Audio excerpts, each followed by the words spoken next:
मित्रों, क्या हुआ? जब अचानक अयोध्या पहुंचा, सैकड़ों नाग देवताओं का झुंड। इन नागों का संबंध नागवंश लोक से बताया जा रहा है। आखिर राम मंदिर प्राण प्रतिष्ठा से पहले अचानक इतने सारे चमत्कार क्यों हो रहे हैं? सबसे पहले गिद्धों का झुंड राम मंदिर के आसपास दिखाई दिया, जिसे जटायु के वंशज कहा जा रहा है। लोग इनकी पूजा कर रहे हैं। इसके बाद कुछ भालू अयोध्या में अचानक से देखे गए, जो कि जामवंत का प्रतीक है। लेकिन अब एक ऐसा चमत्कार देखने को मिल रहा है जो अयोध्या के लोगों के लिए ही खतरा साबित हो रहा है। आज की वीडियो में बहुत बड़े रहस्य से पर्दा उठने वाला है। आखिर भगवान राम का नागों के साथ क्या संबंध है? आखिर प्राण प्रतिष्ठा से पहले इतने सारे नाग एक के बाद अयोध्या में क्यों निकल रहे हैं, वो भी अलग अलग प्रजाति के नाग पाएग आगे बढ़ने से पहले।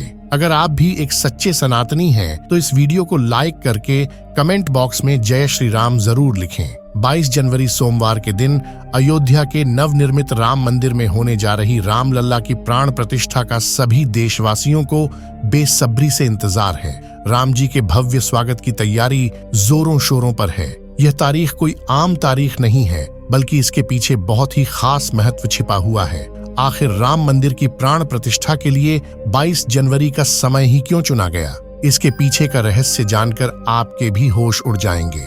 त्रेता युग में प्रभु श्री राम का जन्म अभिजीत मुहूर्त में हुआ था। 22 जनवरी सोमवार के दिन मृगशीर्ष नक्षत्र में अभिजीत मुहूर्त का संयोग बन रहा है। यही कारण है कि इस तिथि को राम लल्ला की प्राण प्रतिष्ठा के लिए चुना गया है। साथ ही यह भी माना जा रहा है कि इस शुभ मुहूर्त में राम लल्ला की प्राण प्रतिष्ठा करने से प्रभु श्री राम सदैव मूर्ति के अंदर विराजमान रहेंगे।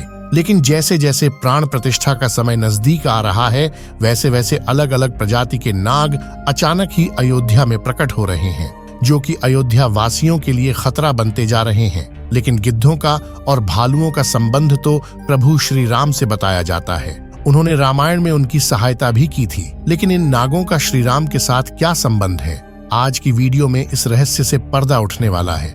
चौंकाने वाली यह है कि इनमें 2 प्रजाति के नाग अलग अलग क्षेत्र में बार बार निकल रहे हैं, जिनका संबंध वासुकी और तक्षक नाग के साथ जोड़ा जा रहा है। ऐसा कहा जाता है प्रभु श्री राम के भाई लक्ष्मण साक्षात अनंत शेष नाग का रूप है, और वासुकी नाग, तक्षक नाग और शेष नाग तीनों ही आपस में भाई है, जिसमें तक्षक और वासुकी नाग पाताल में निवास करते हैं और शेष नाग बैकुंठ में भगवान विष्णु की सेवा करते हैं। तो अंदाजा लगाया जा रहा है कि जब प्रभु श्री राम अपने भाई लक्ष्मण यानी शेषनाग और माता सीता के साथ अयोध्या धाम पहुंच रहे हैं, तो क्या शेषनाग के दोनों भाई पाताल में से उनसे मिलने के लिए बार बार प्रकट हो रहे हैं? दोस्तों, ये रहस्य बहुत बड़ा है, क्योंकि अयोध्या के क्षेत्र से जब एक सांप को पकड़कर सुरक्षित इलाके में छोड़ा जाता है, तो वही सांप पुनः राम मंदिर परिसर में भी देखा जाता है, जिससे कई बार मजदूरों को भी काम करने में भय महसूस होता है। लेकिन जय श्री राम का नाम उन्हें हिम्मत देता है। आप भी नीचे कमेंट बॉक्स में जय श्री राम जरूर लिखें। लेकिन दोस्तों, प्रभु श्री राम का नागलोक के वीडियो के साथ क्या संबंध है, वह सच्चाई जानकर आपके पैरों तले जमीन खिसक जाएगी, क्योंकि पूरे घटनाक्रम को मल्टीवर्ड्स के साथ जोड़कर देखा जा रहा है, जिसे हिंदी में सृष्टि चक्र कहते हैं। मल्टीवर्स की सच्चाई जानकर आपके भी रोंगटे खड़े हो जाएंगे। जिस संसार में हम रहते हैं, वह सृष्टि व विनाश के चक्र से गुजरती है। इस संसार के प्रत्येक सृष्टि चक्र को एक कल्प कहा जाता है। हर कल्प के 4 युग या 4 भाग होते हैं। दूसरे भाग या त्रेता युग में राम अयोध्या में जन्म लेते हैं और रामायण करके फिर से बैकुंठ लौट जाते हैं। यानी कि अगर आप इस पृथ्वी पर अपना जीवन यापन कर रहे हैं, आप जो घटनाक्रम कर रहे हैं, वह बराबर घटनाएं किसी और यूनिवर्स या कल्प में आपके ही रूप के साथ पुनः होने वाली है या फिर हो चुकी है। आगे की सच्चाई को साबित करने के लिए एक ऐसी पौराणिक घटना आपको बताएंगे, जिसे जानने के बाद आपको भी मल्टीवर्स की सच्चाई पर यकीन होने लगेगा। इस दुनिया में केवल 3 विद्वानों को मल्टीवर्स को देखने की और उनमें जीने की, टाइम ट्रैवल करने की इजाजत दी गई है, जिसमें पहले है वासुकी नाग, दूसरे हैं तक्षक नाग और तीसरे हैं काक। भुशुंडी तक्षक और वासुकी नाग के बारे में हम आपको बता चुके हैं। लेकिन सवाल उठता है, आखिर काकभूषुंडी कौन है और आखिर इन्हें प्रभु श्री राम ने अमर कैसे बनाया? वेदों और पुराणों के अनुसार काकभूषुंडी ने 11 रामायण और 16 महाभारत देखी है। वह कल्प के अंत तक अपने शाश्वत स्वरूप में जीवित रहेंगे। भगवान राम ने ही काकभूषुंडी को अमर बनाया था। कौए के रूप में अपने एक जन्म के दौरान काकभूषुंडी की मुलाकात बालक राम से हुई। प्रभु खेल रहे थे और उसने उसे पकड़ने की कोशिश की। समय आने पर काकभूषुंडी को भगवान के मुख के दर्शन हुए। बालक राम के मुख में आकाश गंगाओं और ब्रह्मांड को देखने के बाद काकभूषुंडी ने भगवान राम से दूर उड़ना बंद कर दिया और उनके पास लौट आए। काकभूषुंडी ने भगवान राम को न पहचानने के लिए क्षमा मांगी। भगवान ने उन्हें दिव्य मुस्कान दी और काकभूषुंडी से उनकी इच्छा पूछी। काकभूषुंडी ने कहा कि वह भगवान राम के प्रति अपनी भक्ति हमेशा हमेशा के लिए करना चाहते हैं। काकभूषुंडी के प्रेम और समर्पण से प्रसन्न होकर भगवान राम ने उन्हें आशीर्वाद दिया कि काल काकभूषुंडी को नहीं मार सकता और वह इस कल्प के अंत तक जीवित रहेंगे, जिसके बाद सृष्टि के 27 चक्रों तक जीवित रहे। उन्हें अमरता का वरदान प्राप्त हुआ। वे कौवे के रूप में जीवित रहे क्योंकि उन्हें भगवान राम के निकट रहने का अवसर मिलता था। जब भी भगवान राम का जन्म होता है, वह अयोध्या जाते हैं और भगवान राम को एक बच्चे के रूप में बड़े होते और खेलते हुए देखते हैं। यह भी हो सकता है काकभूषुंडी अयोध्या में भी हाल फिलहाल मौजूद हो और राम मंदिर के निर्माण कार्य को अपनी आंखों से देख रहे हों। यानी कि यह तीनों विद्वान अपनी मर्जी से किसी विकल्प यानी यूनिवर्स में जा सकते हैं, टाइम ट्रैवल कर सकते हैं और अयोध्या में अचानक से नागों का पाया जाना, वह भी राम मंदिर। प्राण प्रतिष्ठा से पहले तो इनका संबंध भी वासुकी और तक्षक नाग से लगाना गलत नहीं होगा। इन नागों के दर्शन मात्र से भक्तों का उद्धार हो जाता है।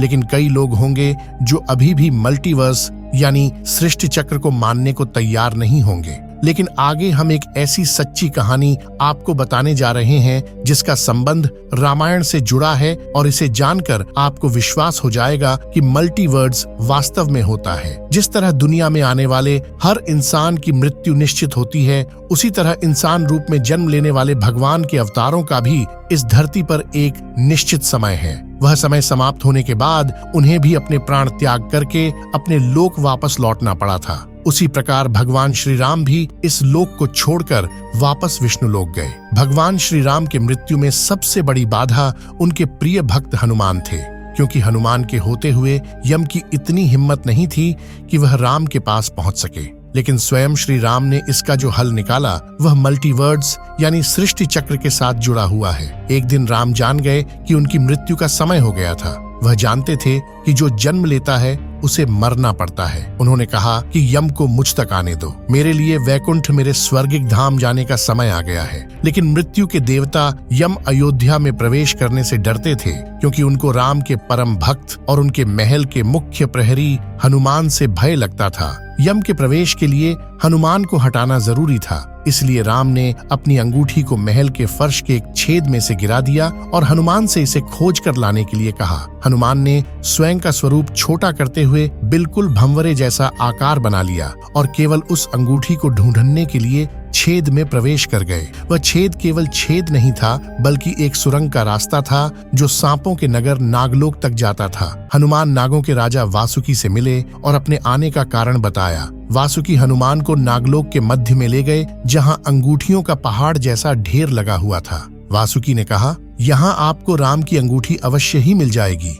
हनुमान सोच में पड़ गए कि वह कैसे उसे ढूंढ पाएंगे, क्योंकि यह तो भूसे में सुई ढूंढने जैसा था। लेकिन सौभाग्य से जो पहली अंगूठी उन्होंने उठाई वह राम की अंगूठी थी। आश्चर्यजनक रूप से दूसरी भी अंगूठी जो उन्होंने उठाई वह भी राम की ही अंगूठी थी। वास्तव में वह सारी अंगूठी जो उस ढेर में थी सब एक ही जैसी थी। इसका क्या मतलब है, वह सोच में पड़ गए। वासुकी नाग वाले जिस संसार में हम रहते हैं वह शुरू भी होता है और प्रलय के साथ उसका अंत भी हो जाता है। प्रत्येक कल्प में 4 युग आते हैं और समाप्त भी होते हैं, और हर सतयुग के अंत में एक वानर इस अंगूठी का पीछा करता है और पृथ्वी पर राम मृत्यु को प्राप्त होते हैं। इसलिए यह सैकड़ों हजारों कल्पों से चली आ रही अंगूठियों का ढेर है। सभी अंगूठियां वास्तविक हैं। अंगूठियां गिरती रहीं और इनका ढेर बड़ा होता रहा। भविष्य के राम की अंगूठियों के लिए भी यहाँ काफी जगह है। हनुमान जान गए कि उनका नाग लोक में प्रवेश और अंगूठियों के पर्वत से साक्षात कोई आकस्मिक घटना नहीं थी।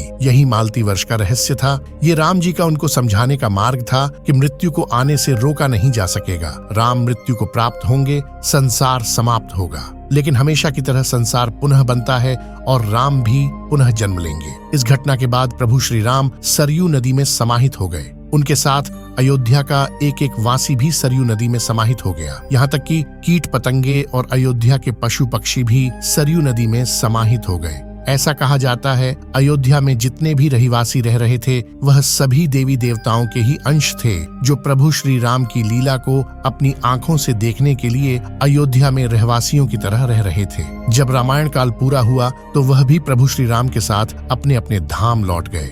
मात्र अयोध्या का भूभाग ही बच गया और वर्षों तक यह भूमि यूं ही पड़ी रही। बाद में श्री राम के पुत्र महाराज कुश ने अयोध्या को फिर से बसाया। इसका वर्णन कालिदास के ग्रंथ रघुवंश में मिलने की बात कही जाती है। रामायण के अनुसार कुश ने ही सर्वप्रथम पत्थरों के खंभों वाले मंदिर का अपने पिता श्री राम की पूज्य जन्मभूमि पर निर्माण करवाया था। वहीं जैन परंपराओं के मुताबिक अयोध्या को राष्ट्रदेव ने फिर से बसाया था। भविष्य पुराण के अनुसार उज्जैन के महाराज विक्रमादित्य ने ईसा पूर्व में एक बार फिर से दूसरी बार उजड़ चुकी अयोध्या का निर्माण करवाया। धार्मिक ग्रंथों के अनुसार उन्होंने अयोध्या में सरयू नदी के लक्ष्मण घाट को आधार बनाकर 360 मंदिरों का निर्माण करवाया था। वे भगवान विष्णु के परम भक्त थे और इसीलिए उन्होंने ही श्री राम जन्मभूमि पर एक भव्य मंदिर का निर्माण करवाया था। हिंदू पक्ष का दावा रहा है कि बाबर से पहले भी 1833 में मुस्लिम आक्रमणकारी सालार मसूद ने जन्मभूमि मंदिर को ध्वस्त कर दिया था। अयोध्या में राम जन्मभूमि मंदिर पर विवाद की कहानी की 1528 से शुरू हुई। हिंदुओं का दावा रहा है कि मुगल आक्रमणकारी बाबर ने उस पवित्र जगह को तोड़कर उस पर मस्जिद का निर्माण करवा दिया था। अयोध्या राम जन्मभूमि बाबरी मस्जिद विवाद पर अपना ऐतिहासिक फैसला देते समय सुप्रीम कोर्ट ने उन सिख ग्रंथों को भी अहम सबूत माना है, जिसके मुताबिक सिख धर्म के संस्थापक गुरु नानक देव जी आक्रमणकारी बाबर के भारत आने से पहले ही भगवान राम की जन्मभूमि के दर्शन के लिए अयोध्या पहुंचे थे। गुरु नानक देव जी 1510 से 1511 के बीच अयोध्या आए थे, जबकि बाबरी मस्जिद 1528 में बनाई गई थी। इतिहासकारों के अनुसार वहां पर बाबर के कहने पर उसके एक सूबेदार ने मस्जिद का निर्माण करवाया था। 23 दिसंबर 1939 को राम जन्मभूमि मंदिर के इतिहास में एक बार फिर से जबरदस्त मोड़ आ गया। उस दिन रामलल्ला की प्रतिमा मस्जिद के अंदर अचानक से विराजमान पाई गई। ये विवाद इतना बढ़ा कि आखिरकार तत्कालीन सरकार उस ढांचे को विवादित मानकर उस पर ताला लगवा देना पड़ा। ढांचे के अंदर नमाज रुक गई, लेकिन बाहर राम चबूतरे और परिसर के बाकी हिस्सों में पूजा अर्चना निरंतर चलती रही। 6 दिसंबर 1992 को अयोध्या में राम जन्मभूमि आंदोलन से जुड़े लाखों कारसेवक जुटे थे। उन्होंने ही उस विवादित ढांचे को ध्वस्त कर दिया। भगवान राम लल्ला ढांचे से निकलकर अस्थायी टेंट में आ गए। यानी कि राम मंदिर का इतिहास बहुत बड़ा है। कई लोगों के संघर्ष की कहानी है और कई कारसेवकों के बलिदान का प्रतीक है।